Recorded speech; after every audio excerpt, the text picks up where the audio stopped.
Well, we are in a new year, and we are so excited to see what God has in store for us in 2021. But first, let's look back and see what you all did in missions outreach in 2020. We are blown away by our New Life family and your commitment to missions outreach. It's true.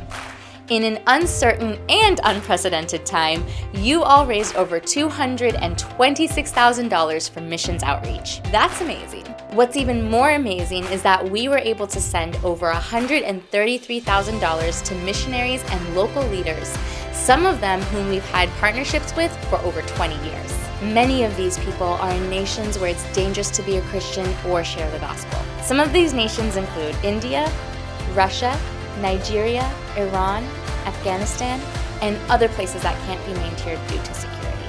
These countries and our missionary partners were hit hard with the onset of COVID. Like us, many were forced to close their doors and minimize their gatherings. In some nations, there were rampant food shortages. To address the needs of the people, our friends began to host food distributions to feed starving families. We sent over $8,000 above our normal support to help these ministries in their efforts. Continue to pray for our international friends as some continue to face food crises as well as deal with the loss of friends and loved ones. But not all is bleak as God continues to speak and lead. One leader wrote to us and said, "In the midst of the COVID-19 pandemic, several times I have heard God's voice. One morning I woke up by hearing, 'Prepare my people for a great harvest.' God told me to pray for a global awakening. I am praying for a sweeping revival." The best part, over 300 people have now joined this leader to pray hourly for revival.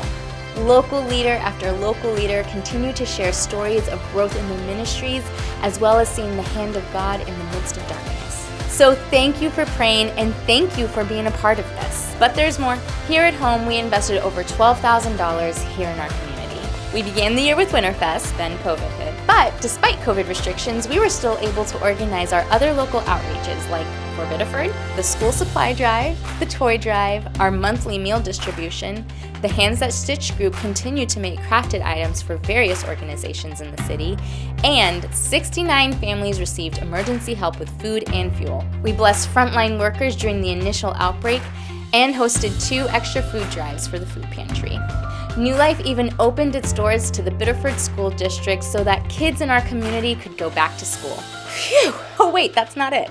Though we weren't able to send teams overseas, we did send teams into the heart of Biddeford. Partnering with Seeds of Hope, our teams packed bagged meals for the homeless and food insecure community.